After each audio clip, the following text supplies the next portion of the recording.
ನಮಸ್ತೆ, welcome to one stop one solution. ಹಣ, ಈ ಹಣ ಅನ್ನೋದು ಬರೀ ಹಾಳೆ ಆಗಿದ್ದರೂ ಕೂಡ ಇದಕ್ಕೆ ಈ ಪ್ರಪಂಚದಲ್ಲಿ ಅತ್ಯಂತ ಮೂಲ್ಯವಾದ ಸ್ಥಾನವಿದೆ. ಇವತ್ತು ಹಣನ ನೀ ಕೂಡಿಟ್ರೆ ಅಥವಾ ಇವತ್ತು ನೀವು ಹಣನ ಸೇವ್ ಮಾಡಿದರೆ ಮುಂದೆ ಹಣ ನಿನ್ನ ಸೇವ್ ಮಾಡುತ್ತೆ ಅನ್ನೋ ಮಾತು. ಅದಾದ ನಂತರ ನಾವು ಕೇವಲ ದುಡಿತಾ ಶ್ರೀಮಂತರಾಗಲು ಸಾಧ್ಯವಿಲ್ಲ.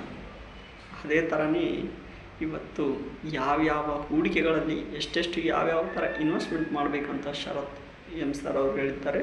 ಅದರಲ್ಲಿ ಮೊದಲನೇದಾಗಿ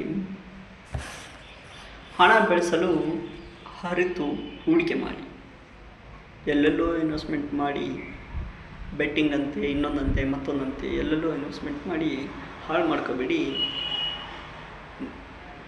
ನಿಜವಾದ ಪ್ಲಾಟ್ಫಾರ್ಮನ್ನು ಆಯ್ಕೆ ಮಾಡಿ ಅನ್ನೋ ಫಸ್ಟ್ ಲೆಸನ್ನಲ್ಲಿ ಶರತ್ ಸರ್ ಹೇಳಿದ್ದಾರೆ.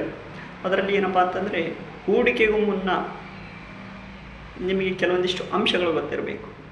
ಅವು ಏನಪ್ಪ ಅಂತಂದರೆ, ಹಣವನ್ನು ಹೂಡಿಕೆ ಮಾಡೋ ಗುರಿ ಆಗಿರ್ಬೋದು, ನೀವು ಯಾಕೆ ಹಣವನ್ನು ಹೂಡಿಕೆ ಮಾಡ್ತಾ ಇದ್ದೀರಾ. ಫಾರ್ ಎಕ್ಸಾಂಪಲ್, ಬಿಸ್ನೆಸ್ ಮಾಡೋಕ್ಕಾಗಿರ್ಬೋದು, ಮದುವೆ ಮಾಡೋಕ್ಕಾಗಿರ್ಬೋದು, ಅಥವಾ ಮಕ್ಕಳ ಎಜುಕೇಷನ್ಗಾಗಿರ್ಬೋದು, ಅಥವಾ ನಿಮ್ಮ ರಿಟೈರ್ಮೆಂಟ್ಗಾಗಿರ್ಬೋದು, ಅಥವಾ ಇದೇ ಥರ ಎಕ್ಸ್ಟ್ರಾ ಮುಂದಿನ ಫ್ಯೂಚರ್ ಖರ್ಚು, ಮೆಡಿಕಲ್ ಇನ್ಶೂರೆನ್ಸ್ ಆಗಿರ್ಬೋದು.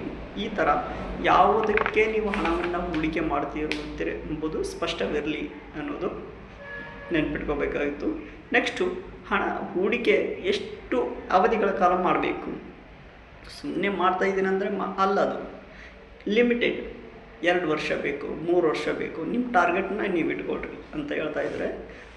ಮೂರನೇದಾಗಿ, ಹಣದುಬ್ಬರ ಪ್ರಮಾಣವನ್ನು ನೋಡಿ.